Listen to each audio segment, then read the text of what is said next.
दोस्तों, इस कहानी का नाम है द मिडनाइट विजिटर्स, जिसको लिखा है रॉबर्ट आर्थर ने। चलिए शुरू करते हैं। इसका मेन कैरेक्टर है ऑजबल। He is a secret agent who is fat, lazy and slow, but he outwit another secret agent by his presence of mind. ओजाबेल एक गुप्तचर जासूस है जो कि मोटा, आलसी और सुस्त है, लेकिन वह बुद्धिमानी के प्रदर्शन से दूसरे गुप्तचर को मूर्ख बना देता है। बेटा, यहाँ आपको देखना है कि इसमें जो वर्ड मैंने हाईलाइट किए हैं, जैसे कि फैट, लेजी एंड स्लो, आप इनको ध्यान में रखें, क्योंकि जब आपको कैरेक्टर स्केच लिखना होता है तो आपको कुछ कीवर्ड आपको चाहिए होते हैं। तो ये हमारे कुछ कीवर्ड हैं जो आपको मदद करेंगे आपको कैरेक्टर स्केच लिखने के लिए, अगर इसका लॉन्ग क्वेश्चन आता है तो। चलिए, इसका जो दूसरा पात्र है उसका नाम है फाउलर। फाउलर के बारे में जान लेते हैं। He is a young mystery and romantic writer who is looking for some exciting story in the company of Ozabel. वह एक नौजवान रहस्य और रोमानी लेखक है जो कुछ उत्तेजक कहानी की तलाश में ओजाबेल के साथ है। अब इसके तीसरे कैरेक्टर की ओर चलते हैं। इसका तीसरा कैरेक्टर है मैक्स। मैक्स कौन है? He is a rival secret agent of Ozabel who is fooled by Ozabel. वह ओजबल का प्रतिद्वंदी गुप्तचर जासूस है जो ओजबल द्वारा मूर्ख बन जाता है। ये इसके पात्र थे। इस मजेदार कहानी को देख लेते हैं। ये कहानी शुरू होती है फ्रेंच होटल के दुर्गंधपूर्ण गलियारे से, जहां फाउलर ओजबल का अनुकरण कर रहा है, यानी कि उसका पीछा कर रहा है। फाउलर ने गुप्तचर जासूसों के बारे में जितना भी वर्णन पढ़ा था उसमें ओजबल कहीं भी फिट नहीं बैठता था और वो उससे मिलकर बहुत निराश महसूस कर रहा था। यह छठे और सबसे ऊपरी मंजिल का छोटा सा कमरा था और किसी रोमांचक कार्य के लिए उपयुक्त स्थान नहीं था। ओजबल एक तरफ बहुत मोटा था और फिर उसका उच्चारण भी अजीब था। यद्यपि वह फ्रेंच और जर्मनी थोड़ी बहुत बोलता था, परंतु उसका अमेरिकन उच्चारण पूरी तरह समाप्त नहीं हुआ था, जिसे वह 20 वर्ष पूर्व बोस्टन से पेरिस लाया था।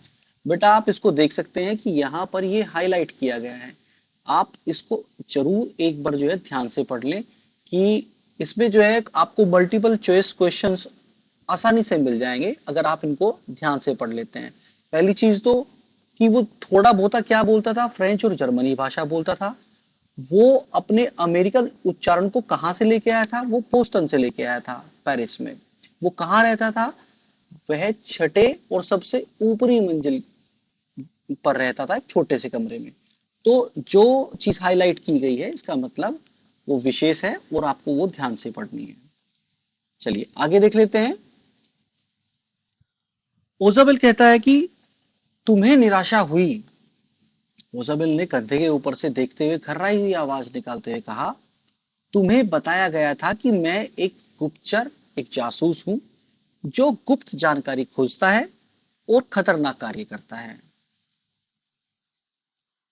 तुम मुझसे मिलना इसलिए चाहते थे क्योंकि तुम युवा और रोमानी लेखक हो। रोमानी मतलब रोमांटिक। तुमने रात्रि में रहस्यमयी आकृतियों, पिस्तौल की आवाजों, वाइन में नशीले पदार्थों की कल्पना की होगी। तो यहां से देखो, अगर आप इसको बेटा इसको ध्यान से देखें कि उसने कैसी कैसी कल्पना की होगी, रहस्यमयी आकृतियों की, पिस्तौल की आवाजों की, वाइन में नशीले पदार्थों की। तो इस तरह की कल्पना जो है फाउलर ने की होगी। ये फाउलर है जो कि एक लेखक है। ठीक है।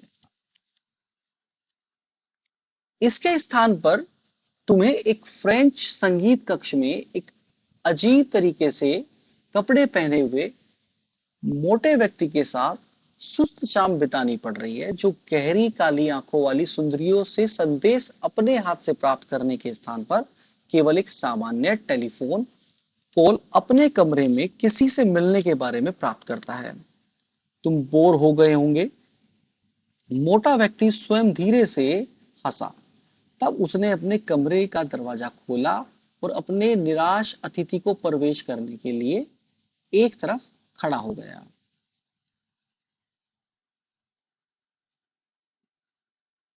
तुम निराश हो, ओसबेल ने उसे कहा, लेकिन मेरे युवा मित्र प्रसन्न हो जाओ।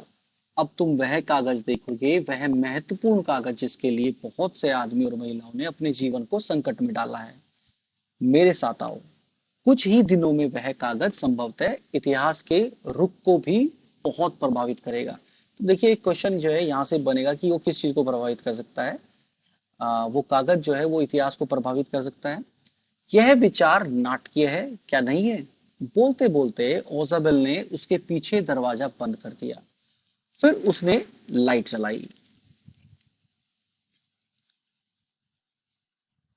और जैसे ही लाइट जली, फाउलर को दिन का प्रथम वास्तविक रोमांच मिला, क्योंकि कमरे के बीच में एक छोटी स्वचालित पिस्तौल लिए हुए एक आदमी खड़ा था।